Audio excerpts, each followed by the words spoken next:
Hello friends, welcome to government 360. Government 360માં આપનું હાર્દિક સ્વાગત છે મિત્રો. આજે આપણે સમાસના આગળના લેક્ચરમાં આગળ વધી રહ્યા છીએ.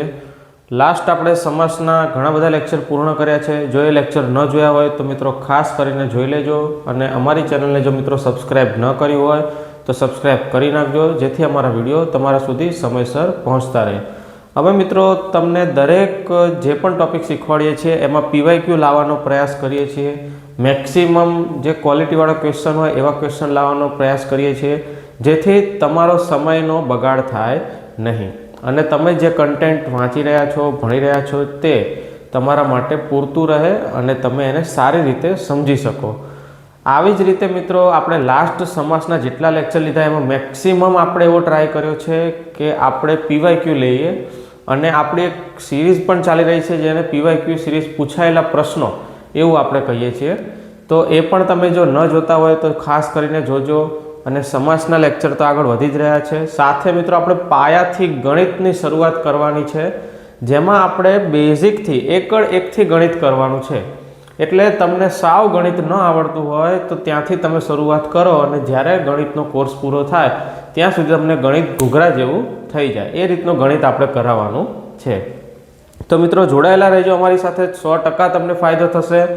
ખાલી તમે અમને સપોર્ટ કરતા રહેજો, બાકી અમે તમારા માટે સારું કન્ટેન્ટ લાવતા રહીશું. આજે મિત્રો આપણે બહુવ્રીહી સમાસ માટે આગળ વધીએ છીએ.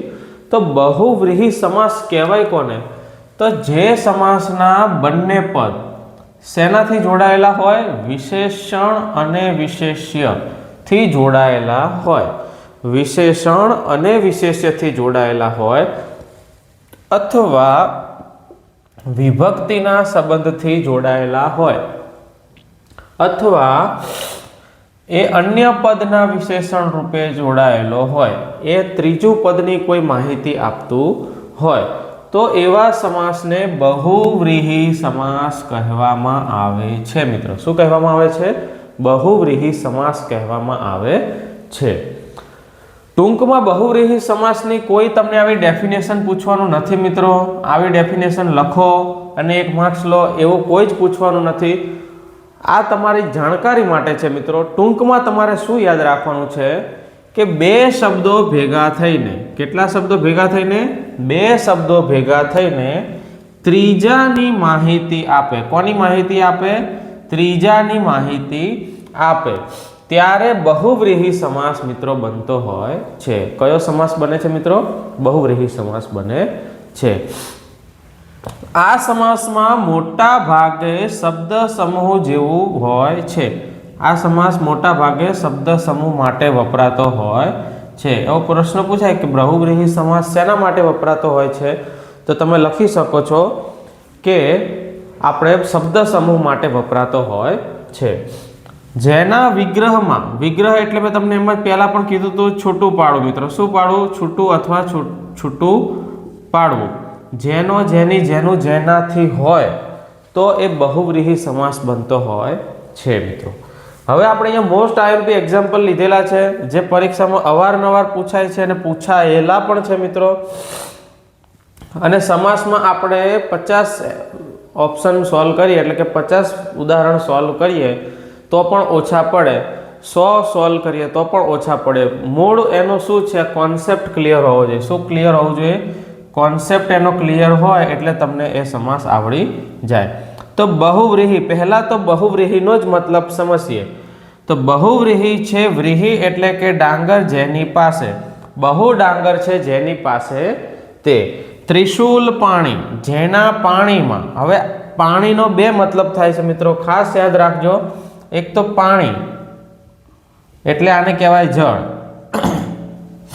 અને એક આ પાણી એટલે કહેવાય હાથ અથવા હથેળી. ઓકે મિત્રો, તો અહીં શું કહે છે? પાણી એટલે હાથ સમજશું. જેના હાથમાં ત્રિશુલ, ત્રિશુલ એટલે 3 ધારવાળું શસ્ત્ર નામનું શસ્ત્ર છે તે. વસ્ત્ર ને મિત્રો, શસ્ત્ર. તો ત્રિશુલ કોની જોડે હોય? ભગવાન શ્રી શિવ.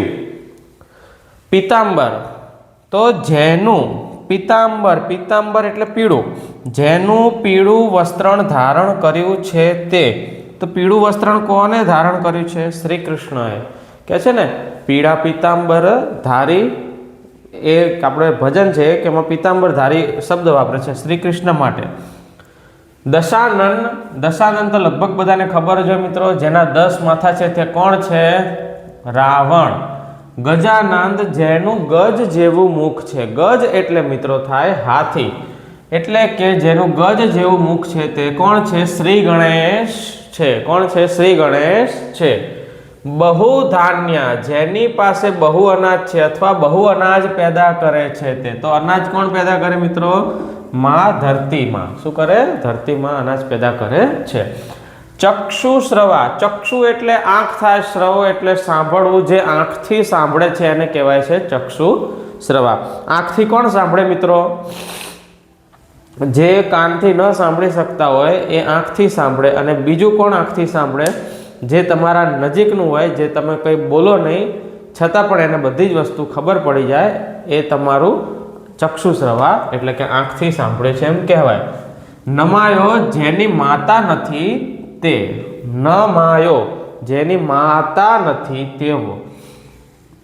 કાળ મુખો, જેનું મુખ કાળ જેવું મુખ છે તે, અથવા જેનું કાળ જેવું મુખ છે તે, અથવા જેનું મુખ કાળ જેવું છે તે. રક્તવર્ણી, જેનો વર્ણ લાલ છે તે. આમાં પછી નીલકંઠ વર્ણી પણ આવી શકે. ભગવાન શ્રી સ્વામિનારાયણના નીલકંઠ, જેનો કંઠ નીલો છે તે. આવા જ સમાસના, બહુવ્રીહી સમાસના ઉદાહરણ બહુ બધા છે મિત્રો, જે આપણે PYQ સોલ્વ કરીશું ત્યારે 1 by 1 લાવીશું. સમાસના, બહુવ્રીહી સમાસનો આમ તો આપણને કોઈ દિવસ આવો પ્રકાર પૂછાતો નથી, પરંતુ જો પૂછાઈ જાય તો તમને એનો ખ્યાલ જરૂરથી હોવો જોઈએ, કેમ કે આપણે કોઈ જ વસ્તુ છોડવાની થતી નથી. 100% જે વસ્તુ લઈએ એને પૂરી કરવાની છે. એટલા માટે વિભક્તિ સંબંધ આધારિત, એટલે કે તમે બહુવ્રીહીને આ બધા જ ઉદાહરણને જ્યારે સોલ્વ કરો છો, એને સોલ્યુશન આપો તો જેમાં વિભક્તિથી જોડાયેલા મિત્રો, શેનાથી જોડાયેલા હોય? વિભક્તિથી. ને, ની, થી, થકી, વડે, પણ, માં, એવું બધું. તો એને વિભક્તિ સંબંધ આધારિત બહુવ્રીહી સમાસ મિત્રો કહેવામાં આવે છે. સહબહુવ્રીહી સમાસ એટલે કે પ્રથમ પદમાં સ કે સહ હોય. શું હોય દોસ્તાર? સ કે સહ હોય તો એને સબહુવ્રીહી સમાસ કહેવામાં આવે છે. નંગ બહુવ્રીહી સમાસ, આને મિત્રો ઝ કહેવાય, આને અંગ એવું વંચાય છે, જે કક્કામાં આવે છે પરંતુ આજ સુધી તમે ઉચ્ચારણ કર્યું હશે નહીં. અણ, અણ, અ, વણ, અન, અણ, અ, વ, એને બહુવ્રીહી સમાસ કહે છે. નંગ અંગ બહુવ્રીહી સમાસ. પ્રદીપ બહુવ્રીહી સમાસ, જેની શરૂઆતમાં પ્ર, ઉત, યસ, અધિ જેવા શબ્દો આવેલા હોય તો તેને પ્રદીપ બહુવ્રીહી સમાસ કહેવામાં આવે છે મિત્રો. આવું મિત્રો પૂછાયું નથી, પરંતુ બાય ચાન્સ જો પૂછાયેલે કે બહુવ્રીહી સમાસનો પ્રકાર જણાવો તો આ તમને 4 પ્રકાર છે એ તમને ખ્યાલ હોવો જોઈએ મિત્રો. ઓકે, અને આ એના ઉદાહરણ છે. બહુવ્રીહી સમાસમાં શબ્દ સમૂહ જેવું હોય છે, એટલે જેટલા શબ્દ સમૂહ વાંચો એટલો બહુવ્રીહી સમાસ તમને ક્લિયર થાય મિત્રો. આપણે લાસ્ટ કર્મધારય સમાસ જોયો તો એમાં તો કીધું હતું કે શું કીધું હતું? મધ્યમ પદ લોપીમાં કે ત્રિકાળ, કે જે ત્રણેય કાળનું જ્ઞાન ધરાવે છે તે, એ કીધું હતું. તો એવા બધા બહુવ્રીહી સમાસના અપવાદો પણ આપણે જોયા હતા. હવે બહુવ્રીહી સમાસના બીજા ઉદાહરણ આપણે PYQની સિરીઝમાં જોઈશું મિત્રો. ત્યારબાદ આપણે નેક્સ્ટ સમાસમાં આગળ વધીશું.